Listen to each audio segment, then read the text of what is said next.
تو اب تراویح سے ریلیٹڈ کچھ مسئلے باقی رہ گئے تھے، انشاءاللہ آج انہی چیزوں کا بیان کیا جائے گا۔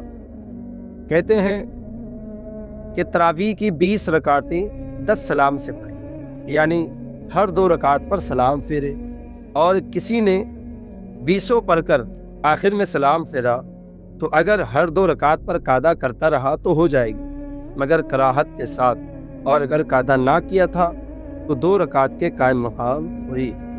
اب جیسے ہم عموماً جب مسجد میں جماعت کے ساتھ پڑھتے ہیں تو نارملی دستور ہر جگہ کا 2 رکعت پر ہی سلام پھیرا جاتا ہے، لیکن اگر مان لیں کوئی کام سے ہے، کوئی کام پر گیا ہے، یا کسی وجہ سے اس کی تراویح چھوٹ جاتی ہے اور وہ یہ چاہتا ہے کہ میں گھر پہ ادا کر لوں، یا مثال کے طور پہ ہمارے گھروں کی خواتین، چونکہ ان کی تو جماعت کے ساتھ تراویح ہوگی نہیں، اب اگر وہ گھر پہ نماز پڑھنا چاہیں تو اب یہ ان کے لیے ہے کہ اگر وہ 2 رکعت کے بجائے 4 رکعت کے سلام سے پڑھے، یا 8 رکعت کے سلام سے پڑھے، یا کوئی سیدھا پورا ایک ہی ساتھ 20 رکعت کے سلام سے پڑھے تو ہوگی یا نہیں ہوگی؟ تو اسی کا جواب دے رہے کہ ہاں ہو جائے گی، لیکن شرط کیا ہے؟ ہر 2 رکعت پر وہ قاعدہ کیا ہو۔ اگر ہر 2 رکعت پہ قاعدہ نہیں کیے گا تو پھر کیا ہے، پوری اگر ایک ساتھ 20 پڑھ لیا تو پوری کی پوری 20 کو 2 ہی رکعت مانا جائے، اس سے زیادہ نہیں مانا جائے گا۔ اب کہتے ہیں کہ تراویح میں ایک بار قرآن مجید ختم کرنا سنت موقدہ، اور 2 مرتبہ فضیلت، اور 3 مرتبہ افضل۔ لوگوں کی سستی کی وجہ سے ختم کو ترک نہ کیا جائے۔ اب جیسے ہم نے اور آپ نے جو دیکھا ہے، ایک چیز دیکھیں، یہ یقیناً بہت بڑی غلطی بھی اس کو کہی جا سکتی ہے، اور ایک جو ہے مسلمانوں کے لیے بھی ایک شرم کی بات ہو جاتی ہے۔ اب وہ بات کیا ہے؟ بات یہ ہے کہ لوگ جو ہے قرآن مقدس ایک سننا، یہ کیا سنت موقدہ ہے، ٹھیک ہے، اور یہ مطلب ایک ہر ایک کے لیے تو ایسا سنت موقدہ ہے، بلکہ نارملی جو مسجد میں جو پڑھی جاتی ہے، تاکہ ہر ایک جو ہے، یعنی ایک فرض واجب کفایہ کی مسجد میں جیسے کفایہ ہوتا ہے کہ کوئی بھی شخص اگر کر دے تو اس سے سارے کے سارے بری ذمہ ہو جاتے، تو بس ایسے ہی ہے جیسے تراویح کی جماعت ہر ایک پر جو ہے واجب نہیں ہے کہ جماعت سے ہی پڑھے، ٹھیک ہے، سنت موقدہ نہیں ہے کہ وہ جماعت سے ہی ادا کرے گا، بلکہ کیا ہے، یہ کفایہ ہے، ٹھیک ہے۔ اگر ہر کوئی نہ بھی کر سکے تو اگر جیسے کبھی چھوٹ جاتی تو ایسا نہیں ہے کہ وہ شخص گناہ گار ہوگا، بلکہ اگر وہ بغیر جماعت کے بھی اگر وہ پڑھ لے گا تو اس میں کوئی اس پر حرج یا الزام عائد نہیں ہوگا، ٹھیک ہے۔ لیکن البتہ مسجد اگر ہے تو اس کے اندر جماعت کے ساتھ نماز پڑھائی جائے گی۔ تو اب جس طرح جماعت کی بات ہے، اسی طرح قرآن مقدس صرف ایک بار ہی ختم کرنا جو ہے سنت موقدہ ہے، اس کے علاوہ نہیں ہے، ٹھیک ہے۔ اب اس کے علاوہ اگر ہم بات کریں تو کرنے والوں نے رمضان میں 62 قرآن مقدس مکمل کیا ہے، جیسے کہ حضرت امام اعظم ابو حنیفہ رضی اللہ تعالیٰ نے ایک رات میں ایک دن میں کیا کرتے تھے، ٹھیک ہے۔ تو کرنے والوں نے 62 قرآن مقدس ایک رات میں ایک دن میں مکمل کیا ہے۔ لیکن اب آپ بتائیں، ہم اور آپ جو ہے یہ جیسے شبینہ ہوتی ہے، یا 3 دن کی تراویح ہے، 1 ہفتے کی تراویح ہے، 10 دن کی تراویح ہے، 12 دن کی تراویح ہے، تو اس میں ہوتا کیا ہے، اگر مان لے 10 دن کی تراویح ہے تو پر ڈے کم سے کم 3 پارہ پڑھا جائے گا، ٹھیک ہے۔ تو 3 × 30 تو 10 کے حساب سے تب جا کے وہ 30 پارے مکمل ہوں گے۔ اب آپ مجھے خود بتائیں، آپ ایمانداری سے بتائیں، جو آپ 10 دن کی تراویح میں نماز پڑھنے جاتے ہیں، اس میں آپ کو قرآن کیا سمجھ میں آتا ہے؟ آپ بتائیں، کچھ سمجھ میں آتا ہے؟ بس ایک فارمیلٹی، ٹھیک ہے۔ تو ایک فارمیلٹی ادا کرنا ہے تو پھر اس سے اچھا بھائی مطلب آپ کر کیا رہے ہیں، ٹھیک ہے۔ تو اب بہترین طریقہ کیا ہے، آپ وہاں پہ فارمیلٹی ادا کرنے کے بجائے گھر میں سنت تراویح، یعنی جو نارملی جو ہے تو کوئی بھی سورہ جو ہے سورہ تراویح کے ساتھ ہی آپ نماز ادا کریں، کم سے کم جو ہے جو حروف کٹ رہے ہیں، اور قرآن مقدس کے کئی سارے الفاظ اس طرح معنی میں فساد پیدا ہو جاتا ہے کہ نماز تو گڑبڑ ہوتی ہے، اور یہاں تک کہ کبھی کبھی ایمان کے بھی جو ہے مطلب ایمان بھی خطرے میں انسان کا پڑ جاتا ہے، ایسے الفاظ کی تغیر اور ایسے جو ہے قرآن مقدس کے الفاظ میں جو ہیر پھیر ہو جاتی ہے، کیوں؟ گھائی کی وجہ سے، ٹھیک ہے۔ اب اگر حافظ کی جماعت ہے تو دیکھو حافظوں کی جماعت ایک الگ بات ہو جاتی ہے، کیونکہ حضرت امام اعظم ابو حنیفہ نے بھی رات میں ایک قرآن مقدس مکمل کیا، سرکار غوث اعظم رضی اللہ تعالیٰ عنہ نے ایک رات میں قرآن مقدس، بلکہ ایک تیر پر کھڑے ہوتے ان لوگوں نے پڑھا۔ لیکن ان لوگوں کی بات الگ چیز ہے یار، ہمارے اور آپ میں الگ چیز ہے۔ ہم کو قرآن دیکھ کے نہیں پڑھنے آتا، صحیح سے حروف ہم کو جو ہے اگر کسی سے پوچھ لیجیے با کا مخرج کیا ہے، تا کا مخرج کیا ہے، تو وہ نہ بتا پاتے، وہ جو ہے ایز اے فارمیلٹی ہم اور آپ جا دینا۔ تو نماز، تراویح اور یہ جو رمضان کی عبادات ہے، یہ فارمیلٹی کے تھوڑی آیا، یا آپ کو اللہ سے قریب کرنے کے لیے آیا تھا؟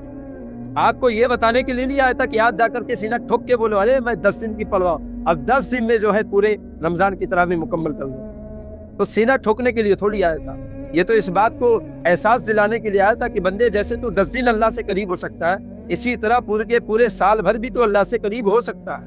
جیسے تو 10 دن بھوکا رہ سکتا ہے, 1 مہینہ بھوکا رہ سکتا ہے, سال بھر جو ہے حرام روزی سے بھی اپنے آپ کو بچا سکتا ہے.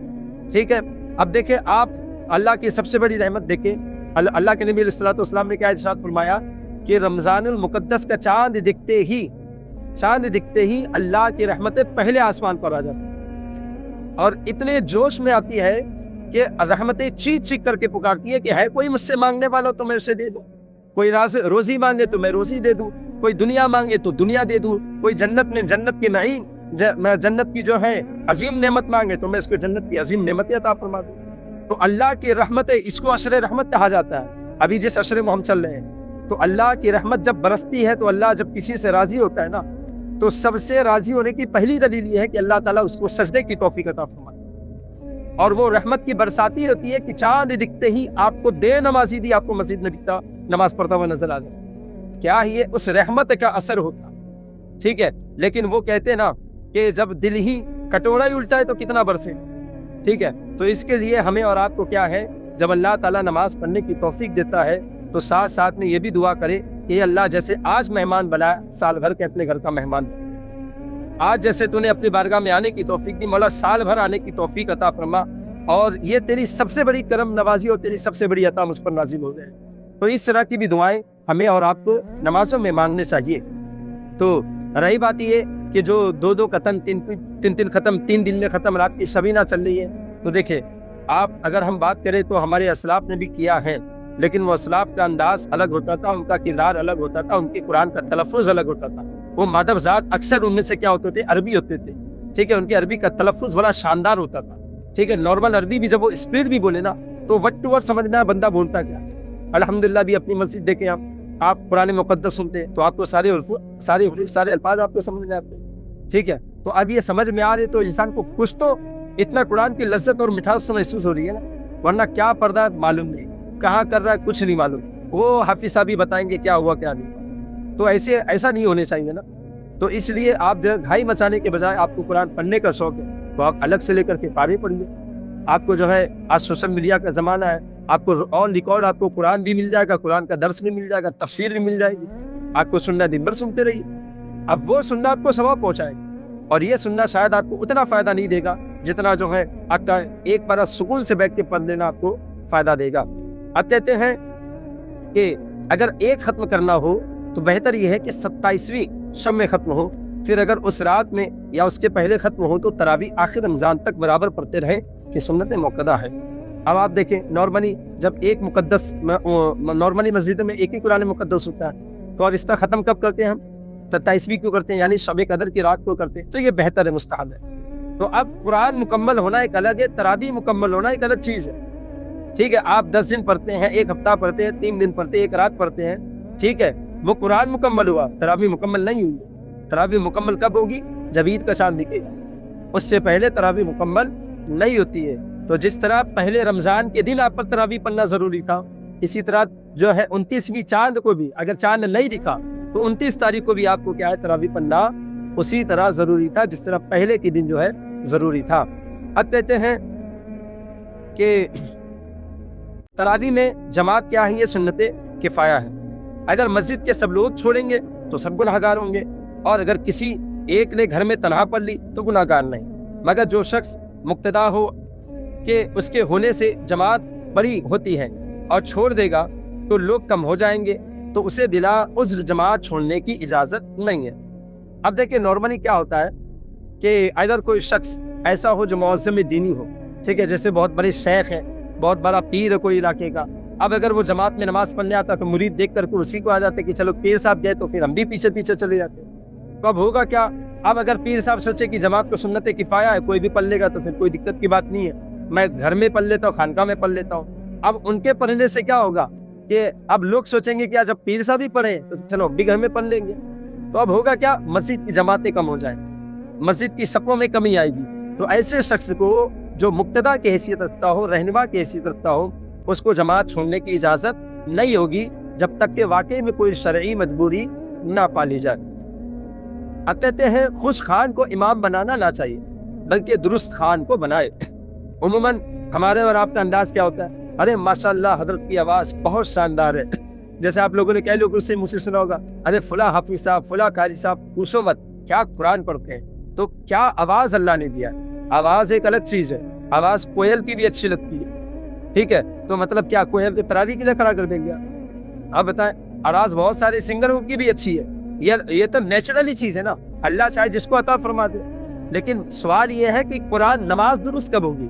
نماز درست اس وقت ہوگی جب قرآن درست ہو، ٹھیک ہے؟ اور جب قرآن درست ہوتا ہے، صحیح معنوں میں بندہ قرآن جو ہے پڑھتا ہے اور انسان قرآن کو قرآن کی حیثیت سے سنے، تو آواز کیسی بھی ہو وہ قرآن کی مٹھاس کو محسوس کر لے۔ تو اس لیے ہمیں جو ہے اچھے آواز والے قاری کی طرف نہیں بھاگنا ہے، اچھے قرآن پڑھنے والے حافظ قرآن کی طرف جانے چاہیے۔ اب کہتے ہیں تراویح مسجد میں با جماعت پڑھنا افضل ہے۔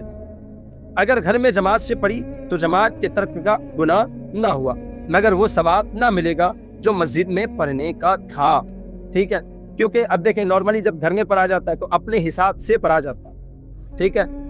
اب پڑھیں گے تب پڑھیں گے، اب پڑھیں گے تب پڑھیں گے، تو جو 9 بجے کی جو جماعت ہے مسجد میں سب پڑھ کے گھر پہ آ کے بیٹھے، ابھی تک یہ انتظار ہی کر رہے ہیں، تھوڑا یہ بھی کھا لیتا ہوں، تھوڑا وہ بھی کھا لیتا ہوں، تھوڑا سا آرام کر لیتا ہوں، تھوڑا سا بات کر لیتا ہوں، تھوڑا سا میسج کر لیتا ہوں، اب اگر ہمت نے ساتھ دیا تو پڑھ لیا، نہیں تو چلو یار چھوڑو جانے دو۔ تو ہوتا کیا؟ عبادت میں سستی کا ذریعہ بنتا۔ تو اس لیے جو ہے اللہ کے نبی علیہ الصلوۃ والسلام نے 5 وقتہ نمازوں کی جماعت کو واجب قرار دیا، ٹھیک ہے؟ کیوں؟ آپ کو سستی آئے گی، 4 کو دیکھ کر کے سستی ختم ہو جائے گی، ٹھیک ہے؟ ابھی جیسے آپ نارملی اگر کسی ایک کو بیٹھایا جائے کہ بھائی چلو دین سیکھ لو، تو شاید نہ بیٹھے، لیکن 4 کو دیکھ کر کے حوصلہ بڑھتا ہے، چلو یار وہ بیٹھا تو میں بھی بیٹھ سکتا ہوں، دکان تو اس کی بھی ہے، مکان تو اس کا بھی ہے، بیوی بچے تو اس کے بھی ہے، کاروباری آدمی تو وہ بھی ہے، جب وہ بیٹھ سکتا تو میں کیوں نہیں؟ تو دیکھ کر کے کیا آتا ہے؟ تربوز کو دیکھ کر کے رنگ بدلتا ہے۔ تو ایسی محفلوں میں بیٹھے جہاں پر آپ کو نیکوں کے نیک کام کو دیکھ کر کے آپ کے اوپر نیک کام کرنے کا جو ہے ایک جنون پیدا ہو، ایک جذبہ پیدا ہو۔ اب آگے بتاتے ہیں کہ نابالغ کے پیچھے بالغین کی تراویح نہ ہوگی، یہی صحیح ہے، ٹھیک ہے؟ جیسے کئی اللہ تعالیٰ کا بہت بڑا احسان ہوتا ہے، چھوٹے چھوٹے بچوں کو بھی اللہ تعالیٰ ایسی توفیق عطا فرما دیتا ہے کہ وہ اپنے سینوں میں مقدس قرآن محفوظ کر لیتے ہیں، ٹھیک ہے؟ تو مقدس قرآن مجید کو اپنے سینوں میں محفوظ کر کے وہ مطلب ایک بہت بڑی اللہ تعالیٰ کی عطا ہوتی ہے۔ تو ایسے لوگ ہمارے سر کے تاج ہیں، ایسے لوگ جو ہے ہمارے جو ہے ایک قوم کے لیے اور ایک سماج کے لیے باعث عزت ہے، باعث فخر ہے ایسے چھوٹے بچے، ٹھیک ہے؟ لیکن سوال یہ ہے، وہ باعث عزت ہے، باعث احترام بالکل اپنی جگہ، لیکن سوال یہ ہے کہ اگر وہ نابالغ ہے، اگر تو کیا اس کو عزت کے طور پہ اس کو مسلط آگے چلایا جا سکتا ہے؟ تو کہتے ہیں کہ نہیں۔ کیوں؟ نابالغ کے پیچھے بالغ کی نماز نہیں ہوگی۔ ہاں اگر وہ نابالغ ہے، امامت بھی نابالغوں کی کرے، جیسے بچہ ہے بچوں کی امامت کر رہا ہے، تو اس میں کوئی مذاکرہ نہیں ہے۔ میرے کی مذاکرہ کس میں آئے گی؟ جب امام نابالغ ہو اور مقتدی کیا ہو؟ یہ سب کے سب بالغ ہو۔ اب کہتے ہیں رمضان شریف میں وتر جماعت کے ساتھ پڑھنا افضل ہے، اور اسی امام کے پیچھے جس کے پیچھے عشاء و تراویح پڑھی یا دوسرے کے پیچھے، ٹھیک ہے؟ یعنی تراویح کی نماز جماعت کے ساتھ پڑھنا کیا ہے؟ یہ افضل ہے۔ سنگل نماز تراویح اگر پڑھیں گے تو ہو جائے گی، لیکن بہتر کیا بات ہے؟ جماعت کے ساتھ ادا کی جائے۔ اب یہ بتاتے ہیں یہ جائز ہے کہ ایک شخص عشاء و وتر پڑھائے، دوسرا تراویح، یعنی ایک شخص کیا کر لے؟ عشاء کی نماز پڑھائے اور وتر کی، جیسے ہماری مسجدوں میں عموماً کیا ہوتا ہے؟ عشاء کی نماز کون پڑھاتا ہے؟ امام پڑھاتا ہے۔ تراویح بھی وتر واجب بھی کون پڑھاتا ہے؟ امام ہی پڑھاتا ہے۔ لیکن تراویح کے لیے کس کو لایا جاتا ہے؟ جو حافظ قرآن ہوتا ہے، باہر سے مہمان جو آتے ہیں ان کو پڑھانے کا موقع دیا جاتا ہے۔ تو اب اگر کوئی اعتراض کرے یار یہ تو عشاء کی نماز پڑھے اور تراویح کوئی اور پڑھا رہا ہے، تو یہ جائز ہے یا نہیں جائز ہے؟ تو کہتے ہیں ہاں بالکل جائز ہے، اور اس کو جو ہے حدیث پاک سے ثابت کر رہے ہیں۔ کہتے کہ حضرت عمر رضی اللہ تعالی عنہ عشاء اور وتر کی امامت کرتے تھے۔ امام جو ہے عشاء کی جو امامت کرتا ہے اور وتر کی جو امامت کرتا ہے، یہ امامت کرنا کس کی سنت ہے؟ حضرت عمر فاروق اعظم رضی اللہ تعالی عنہ کی سنت ہے۔ اور تراویح جو پڑھاتے تھے وہ کون تھے؟ حضرت سیدنا ابی بن کعب رضی اللہ تعالی عنہ، یہ لوگوں کو تراویح کی نماز کی امامت فرمایا کرتے تھے۔ اور عشاء اور وتر کی نماز کی امامت کون کرتا تھا؟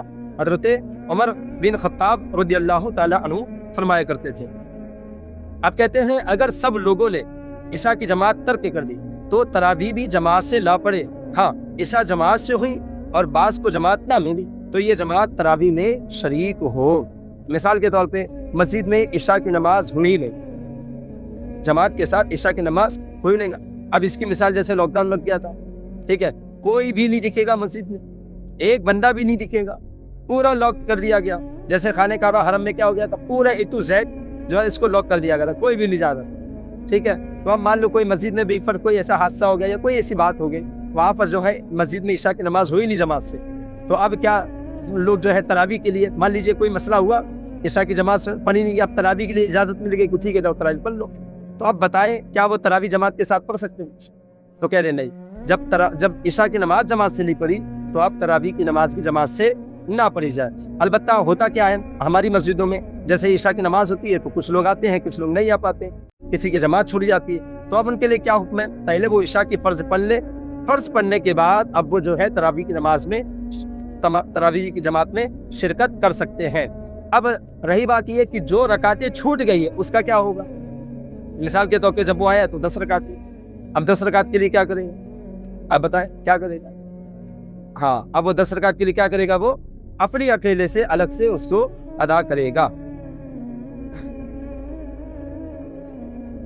اب یہاں پہ ایک دو مسئلہ اور رہ گیا ہے، الحمدللہ اللہ نے یہ ساری باتیں تراویح سے ریلیٹڈ جتنے بھی مسئلے ہیں وہ مکمل ہو جائیں گے۔ کہتے ہیں سلام پھیرنے کے بعد کوئی کہتا ہے 2 ہی، کوئی کہتا ہے 3، تو امام کے علم میں جو ہو اس کا اعتبار ہے، اور امام کو کسی بات کا یقین نہ ہو تو جس کو سچا جانتا ہو اس کا قول اعتبار کرے۔ اگر اس میں لوگوں کو شک ہو کہ 20 ہوئی یا 18 تو 2 رکعت تنہا پڑھے۔ اب دیکھیں کبھی کبھی ہوتا ہے ایسا کہ کسی کی توجہ نہیں ہو پاتی ہے، ٹھیک ہے، ہر کوئی جو ہے مطلب اب وہ کہہ لے کہ سستی کی وجہ سے یا کہہ لے کہ من جانب اللہ اس کو جو ہے کسی کی توجہ جا ہی نہیں پاتی ہے کہ مطلب کتنی رکعت ہوئی ہے کتنی نہیں ہے۔ اب جو ہے حافظ صاحب جو ہے وہ کہہ رہے کہ 18 ہوئی ہے، اور پھر کچھ لوگ کہہ رہے کہ 20 ہو گئی ہے، یا لوگ کہہ رہے کہ 18 ہوئی ہے، حافظ صاحب کہہ رہے 20 ہو رہی ہے۔ تو امام اور عوام میں جب اختلاف ہو تو اعتبار کس کا ہوگا؟ سب سے پہلے کس کا اعتبار ہوگا؟ امام کا اعتبار ہوگا، ٹھیک ہے۔ لیکن اب اگر دلیل موجود ہے، ٹھیک ہے، یعنی ایسے لوگ موجود ہیں جو معزز ہیں، مشرف ہیں، اور ان کی بات کی جو ہے سچائی بھی ہوتی ہے، ان کے ذہانت کا بھی اعتبار ہوتا ہے، تو اب ان کی بات کو تسلیم کر لیا جائے گا، اب جو فیصلہ ہوگا اسی پر عمل کیا جائے گا، ٹھیک ہے۔ اور ایک چیز آپ یہ بھی سن لیں کہ یہ جو نمازوں میں جو غلطیاں ہوتی ہیں، ٹھیک ہے، جیسے حافظ بھول جاتا ہے، تو آپ دیکھیں گے عموماً جو غلطیاں ہوتی ہیں وہ ہمارے اپنے لوگوں کی غلطی ہوتی ہے۔ آپ پوچھیں کیسے؟ ابھی آپ نے اپنی مسجد میں نماز پڑھتے ہیں، یہاں پر بچے بیٹھ کر کے باتیں کرتے رہتے ہیں، لڑائی جھگڑا کرتے رہتے، یہاں پر جو ہے ڈسٹرب کرتے رہتے، یہاں سے آنا لگا ہوا، یہاں سے جانا لگا ہوا، تو کیا کر رہے ہیں؟ ڈسٹرب ہی تو کر رہے ہیں نا۔ انسان کی ذرا سی بھی ہلکی سی بھی توجہ آگے پیچھے ہو جاتی ہے تو پھر وہ کون سی آیت پکڑ دیتا ہے اور کہاں سے کہاں چلے جاتا ہے، ٹھیک ہے۔ اب وہ آیت وہ مطلب وہ بیچارہ 2 منٹ کے لیے کنفیوز ہو جاتا ہے کہ کرنا کیا ہے، آگے کیا ہونا کیا ہے، ٹھیک ہے۔ اب اگر وہ مان لیجیے بفضل تعالیٰ اگر اس نے آیت پکڑ بھی لیا تو اب رکعت کا مسئلہ آتا ہے، تو ارے رکعت کتنی ہوتی، تو اس لیے یارو وہاں پر کھڑے ہونا، ممبر جو ہے امامت پر، مصلی امامت پر کھڑے ہو کر کے نماز پڑھانا، یہ کوئی معمولی کام نہیں ہوتا، بہت بڑی ذمہ داری ہوتی ہے۔ ہر کام میں جو ہوتا ہے سیٹ جو ہوتا ہے نا، جو کراس چیک کرنے والے 1-2 ہوتے ہیں، اور یہاں پر کراس چیک کرنے والے جتنے ہیں پیچھے سب کے سب کراس چیک کرنے والے ہیں۔ ایک غلطی 19-20 آ جائے تو اس امام کی غلطی کو سننے کے لیے پوری عوام جمع ہو جائے گی، اور عوام اپنی غلطی سننے کے لیے کبھی نہیں جمع ہوتی ہے، اپنا مسئلہ جاننے کے لیے کبھی نہیں جمع ہوتے۔ لیکن امام کے کوئی مسئلہ آ جائے تو دیکھیں پورے کا پورا ہجوم لگ جائے گا کہ ہاں بھائی کیا بات ہوئی تھی، ذرا بتائے تو صحیح۔ تو یہ کیا ہے؟ یہ وہ ہے نا کہ خود کا منہ چھوڑ کر کے سارے زمانے کا منہ دیکھتے پھر رہے ہیں، ٹھیک ہے۔ تو سب سے پہلے اللہ نے ہم پر علم سیکھنا فرض کیا ہے، تو ہمیں اور آپ کو پہلے اپنی نمازیں درست کرنی چاہیے۔ جو بندہ مصلی پر کھڑا ہے وہ 10-12 سال مدرسے کی دال روٹی کھا کر کے آیا ہے، ماں باپ سے دور رہ کر کے آیا ہے، ایسے ہی اللہ تعالیٰ اس کو رسوا شرمندہ نہیں کر دے گا۔ آپ لاکھ کوشش کر لیں، اللہ نے وہ عزت عطا فرمائی ہے، اور اللہ فرماتا ہے وَتُعِزُّ مَن تَشَاءُ وَتُذِلُّ مَن تَشَاءُ، میں جس کو چاہوں عزت دوں اور میں جس کو چاہے ذلیل کر دوں۔ تو یہ تو اللہ کی شان ہے، اگر آپ کوشش کریں گے تو پھر کرتے رہ جائیے۔ اللہ فرماتا میں جس کو اٹھا دوں اس کو کوئی جھکا نہیں سکتا، اور جس کو جھکا دوں تو پھر اس کو کوئی اٹھا بھی نہیں سکتا۔ اور آگے دیکھ لیں، اب کہتے ہیں اگر کسی وجہ سے ختم نہ ہو تو سورتوں کی تراویح پڑھیں، اور اس کے لیے بعضوں نے یہ طریقہ رکھا ہے کہ علم تری کیفہ سے آخر تک 2 بار پڑھنے میں 20 رکعتیں ہو جائے گی۔ اب مثال کے طور پہ جیسے گاؤں دیہات ہوتا ہے،